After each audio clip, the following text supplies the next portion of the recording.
Voilà, c'est déjà.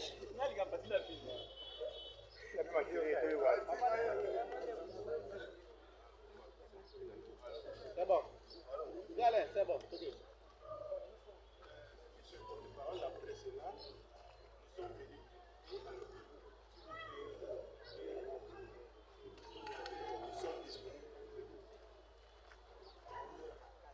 Union pour la démocratie et le progrès social,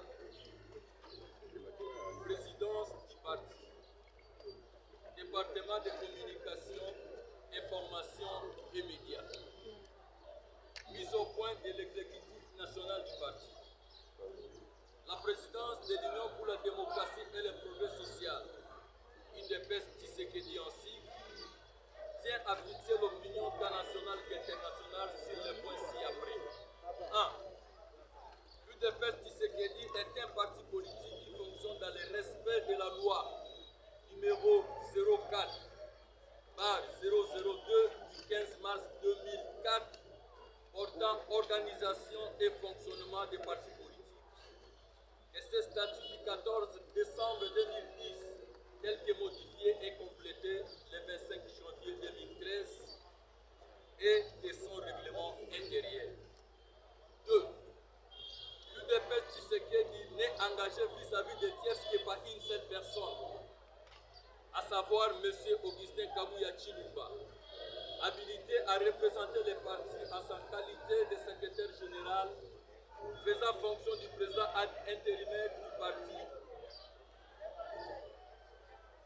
conformément à la résolution numéro 01 par UDPS, par Con Estra, par 23 du 26 août 2023, prise à l'issue du congrès extraordinaire et notarié le 31 août 2023. Et il n'y a pas un quelconque triumvirat qui engage le parti, si ce n'est que son secrétaire général qui fait l'intérim du président. 3. Nous rappelons que lorsque ce congrès extraordinaire tenu en Gandayala, dans la commune de Lancélé, il a été décidé que le mandat de son Excellence Félix Antoine Tshisekedi Tshilombo comme président du parti est renouvelé pour 5 ans, soit jusqu'à 2028. Compte tenu de l'incompatibilité dans laquelle se trouve le chef de l'État pour assumer les responsabilités au sein du parti, M. Augustin Kabuya Chilumba a été chargé d'assurer l'intérim et de conduire le parti aux élections de décembre 2023, à l'issue desquelles l'UDPS Tshisekedi est devenu la première force politique du pays. 4. L'UDPS Tshisekedi renseigne que la confusion entretenue depuis le mois de juillet 2024 par certains membres du parti en perdition n'a aucune base légale ni réglementaire. Il s'agit des individus dépourvus de qualité et non reconnus par les instances politiques, judiciaires et administratives de la République. 5. Concernant la démarche judiciaire du parti pour la révision constitutionnelle à laquelle l'UDPS s'engage désormais, nous ravivons la mémoire du peuple congolais qu'il s'agit d'une promesse faite par l'UDPS lors du référendum constitutionnel de 2005. En effet, le docteur Etienne Tshisekedi Wamulumba avait bâti campagne contre les votes de cette constitution rédigée par la volonté des belligérants pour se maintenir au pouvoir. Notre fondateur avait alors fait la promesse qu'une fois l'UDPS au pouvoir, une nouvelle constitution émanant du peuple sera rédigée. Et l'UDPS soutient la position de son Excellence Félix Antoine Tshisekedi Tshilombo, exprimée devant la population de Kisangani en date du 23 octobre 2024 au cours d'un meeting populaire concernant la révision ou le changement de la Constitution de 2006, telle que révisée en 2011 par le régime de Joseph Kabila. 6. L'UDPS Tshisekedi affirme que M. Augustin Kabuya Chilumba s'est exprimé par la révision constitutionnelle en tant que président ad intérim du parti et non comme membre du gouvernement. Et par ailleurs, la question de la révision révision constitutionnelle n'est pas un tabou. Pour rappel, du régime du président Joseph Désiré Mobutu jusqu'à celui du président Joseph Kabila, la Constitution a été revue environ 21 fois.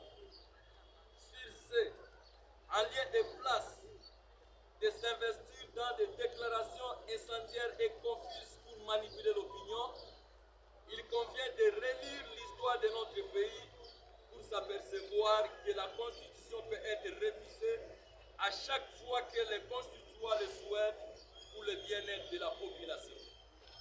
Néanmoins, tout citoyen est libre de s'exprimer sur la question comme il en est de droit.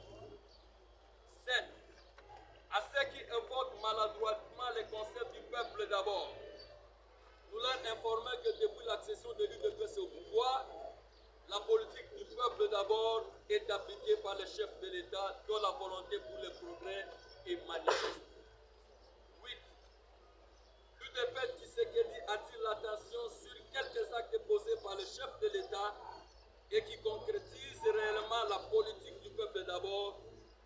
Nous pouvons citer notamment la gratuité de l'enseignement, la gratuité de la maternité, la réhabilité de 7 universités, la restauration de 5 aéroports, la construction de plus de 1500 km de routes asphaltées et celle de 1286 écoles dans le cadre du PDL 145 territoires, l'acquisition de 8 ambassades, la restauration du service national pour la formation de jeunes en métier, plus de 300 ponts jetés, plus de 300 000 fonctionnaires mécanisés, l'acquisition de 600 bus et la mise en service de Trans-Académie, la création du Fonds de garantie de l'entrepreneuriat au Congo FOGEC pour l'accompagnement de jeunes, la création du Fonds national de réparation des victimes de violences sexuelles liées au conflit de crimes contre la paix et la sécurité de l'humanité FONAREF. L'élargissement de la sécurité sociale à tous les agents publics de l'État grâce à la loi numéro 22/031 du 22 juillet 2002 portant régime spécial de sécurité sociale des agents publics de l'État. Le renforcement du contrôle des finances publiques par les revitalisations de la cellule nationale de renseignement financier, CNRF, et l'inspection générale des finances IGF, ainsi que la création du département d'intelligence économique et financière DIF au sein de l'Agence nationale des renseignements. Cette citation n'est pas exhaustive. Voilà, mesdames et messieurs de la presse, l'essentiel de notre adresse de ces jours. En rapport avec l'actualité portant la révision constitutionnelle et les slogans « Le peuple d'abord », fait à Kinshasa le 30 octobre 2024, Clément Barouti, porte-parole ad intérimaire. Merci.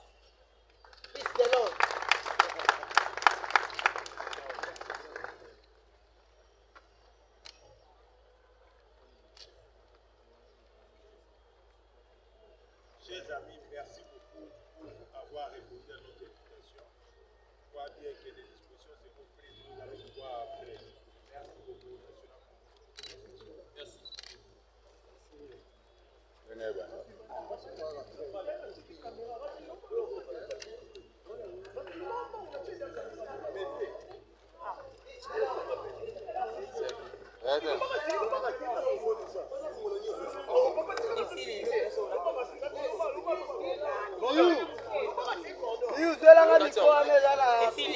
Dieu,